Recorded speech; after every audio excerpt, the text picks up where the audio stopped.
Buenas tardes, mi nombre es María Beatriz Irene Corona Torres, soy estudiante de la Universidad Virtual del Estado de Guanajuato de la licenciatura en Derecho. Mi número de matrícula es 2001-6178. Mi asesor educativo es el maestro en Derecho Rodolfo Elías González Montaño. Actualmente curso el módulo de Juicio de Amparo 1. Presento el reto 2, la jurisprudencia, que realicé con fecha 5 de octubre de 2021. Como una breve introducción, veremos la definición de jurisprudencia, que es el conjunto de resoluciones judiciales emitidas por los órganos supremos del Poder Judicial, que comparten un mismo criterio sobre la interpretación y aplicación de un ordenamiento jurídico determinado, y la cual es obligatoria para las autoridades particulares y tribunales. No obstante, es importante hacer notar la evolución que ha tenido la jurisprudencia,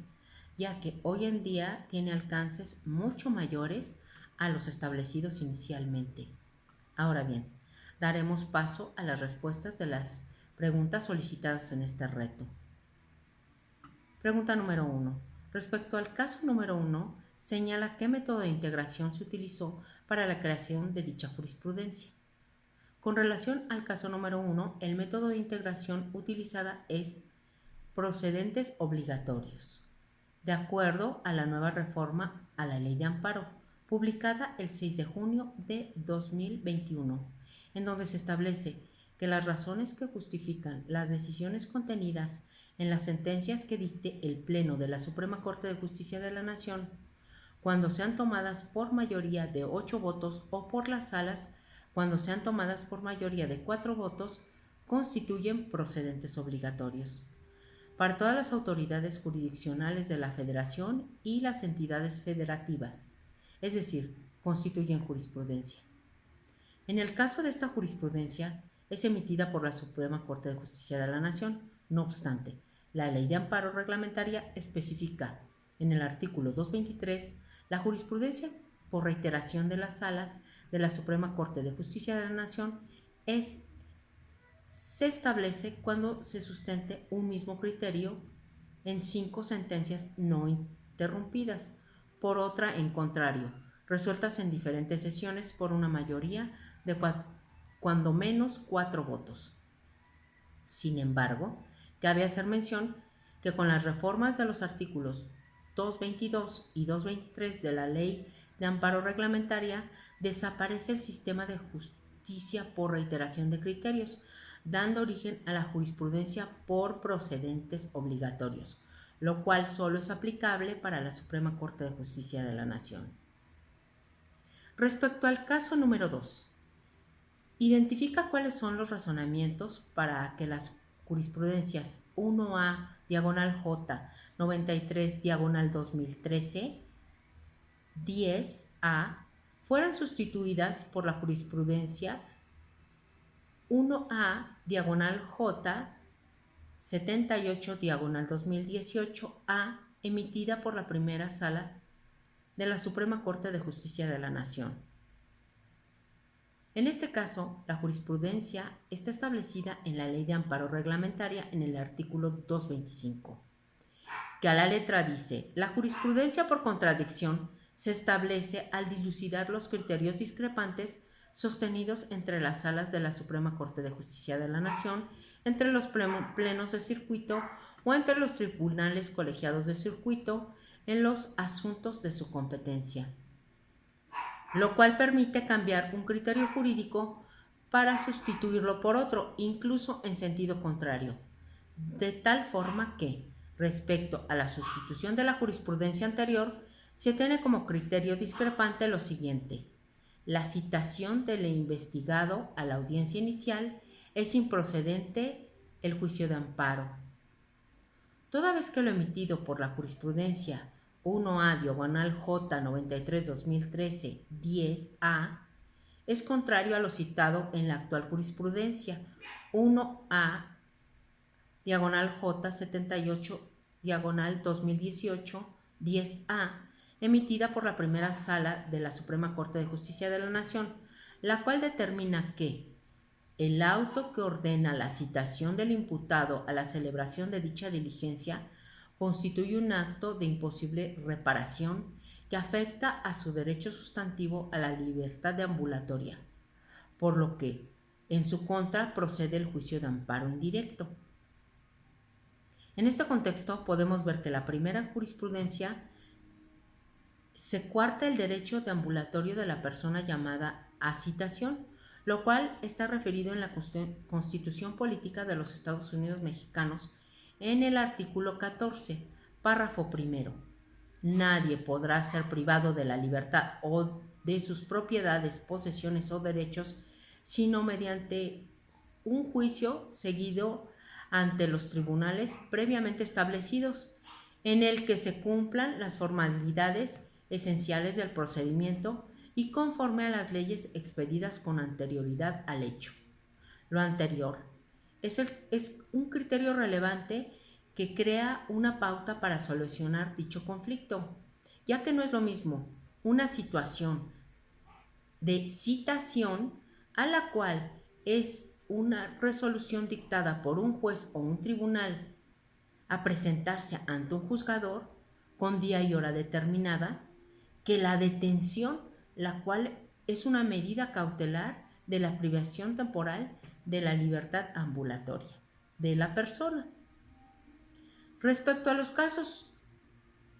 1, 2 y 3, en la pregunta 3, que dice, indica en qué época del Semanario Judicial de la Federación fueron publicadas las jurisprudencias. Inciso A. En el caso 1 y 3, novena época, por acuerdo 5, diagonal 1995, del Tribunal Pleno de la Suprema Corte de Justicia de la Nación, del 13 de marzo de 1995, se establece como fecha de inicio de la novena época del Semanario Judicial de la Federación el 4 de febrero de 1995 al 3 de octubre del 2011, fecha a partir de la cual se conjuntaron en una sola publicación en el Semanario Judicial de la Federación y su Gaceta. En esta época, el semanario se publica mensualmente integrando un tomo cada semestre.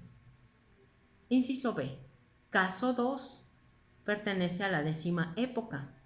Por acuerdo 12 diagonal 2011 de fecha 11-10 de octubre del 2011,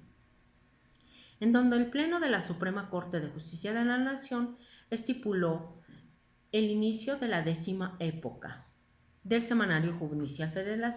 de la Federación a partir del 4 de octubre de 2011 al 30 de abril del 2021 y se establece que la publicación será mensual. Pregunta número 4. En el caso del número 3, señala para qué autoridades es obligatoria la aplicación de dicha jurisprudencia. En efecto, es una jurisprudencia constitucional, una contradicción de tesis emitida por la Suprema Corte de Justicia de la Nación y por los tribunales colegiados de circuito, publicada en el Diario Oficial de la Federación en diciembre del 2000, y que es obligatoria la aplicación de dicha jurisprudencia para todas las salas que la emiten, de acuerdo a lo fundado en el artículo 217, que a la letra dice: la jurisprudencia que establezca la Suprema Corte de Justicia de la Nación, fundado en pleno en salas, es obligatoria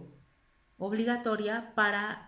estas tratándose de la que decrete el Pleno, y además para los plenos de circuito, los tribunales colegiados y unitarios de circuito, los juzgados de distrito, tribunales militares y judiciales del orden común de los estados de distrito y tribunales administrativos y del trabajo locales o federales. Y también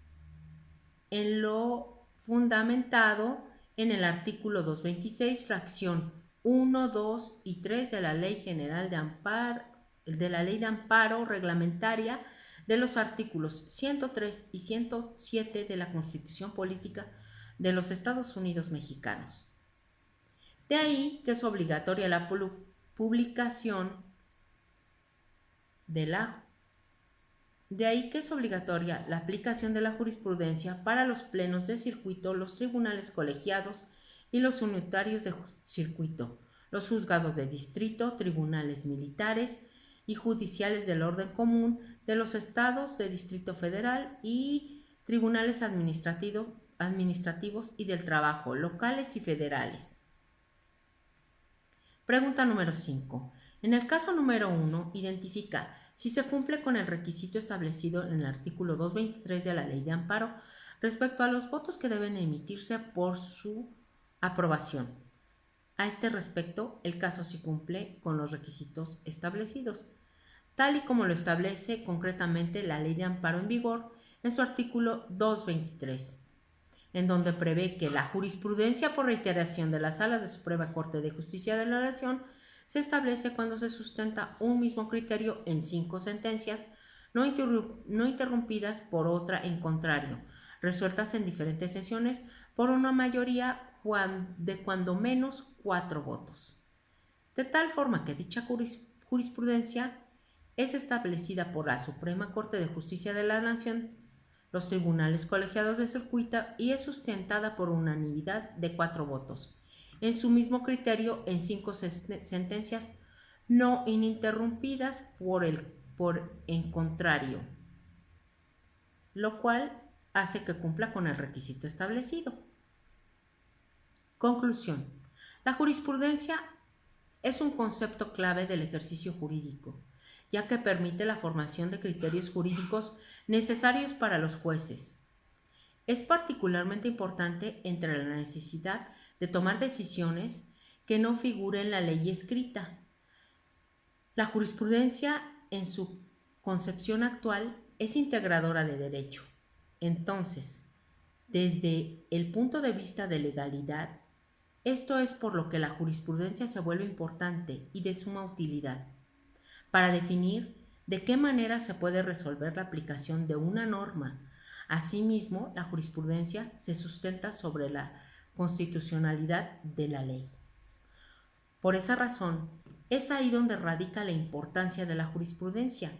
pues en ocasiones no podemos enfrentarnos a la falta de claridad y certeza ante alguna norma jurídica. Y es ahí donde las jurisprudencias son un concepto clave del ejercicio jurídico, ya que permiten la formación de criterios jurídicos necesarios para los jueces. En resumen, la jurisprudencia permite que un juez no solo actúe para impartir justicia en un caso concreto y presente, sino que también se sienten precedentes de importancia en un futuro jurídico. Gracias.